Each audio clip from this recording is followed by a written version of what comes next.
يا دعاء الجديد يا وين راجل عريس؟ لما يكون صباحيته الهردله لازم اروح اكسر راسه وعالي. يا وين الناس هتروح تبارك له وانت هتروح تضربه؟ انا بارك له، ده انا بارك له بريكه حكايه دلوقتي وعالي. يا ابوي خدها نضربه في شكته. يا ستار يا رب، يا ستار يا رب. اخيرا يا ابو العم، اخيرا غلبتوا ماتش. الف مبروك يا ابو خالو، الف مبروك. هلا في حد صدق؟ عايزين نكملوا السيزون من بلا خساره عليه ريال مدريد. السيتي عايز افهم انا يا ابو العم.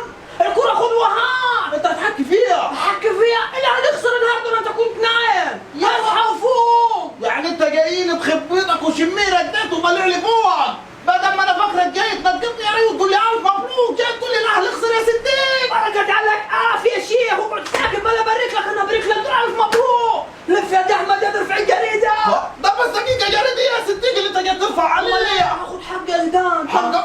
ده انا واخد بالك مركب شرايح ومسامير بسببك. انت فاكر عند البيت عملتيها فاي؟ طب يا سيدي انت انا واخد الدوري من السنة اللي فاتت يا ستين، ولا انت ناسي؟ ده انا النهارده خسران وقاعد افرق فلالين يا ستين من الفرحة. انا راجل خلصت دوري وخلصت كل حاجة وهبدا من السنة الجاية. انا قلت ستين جاب له صفقتين ثلاثة هيجوا للسوبر ومش عارف ايه وهخسركم، وفي الاخر جاي انت تقول لي اهلي خسر. ايوه اخسر الاهلي يا زيدان. قبل ما اخسر الاهلي طب وانتم بسلامتكم عملتوا ايه؟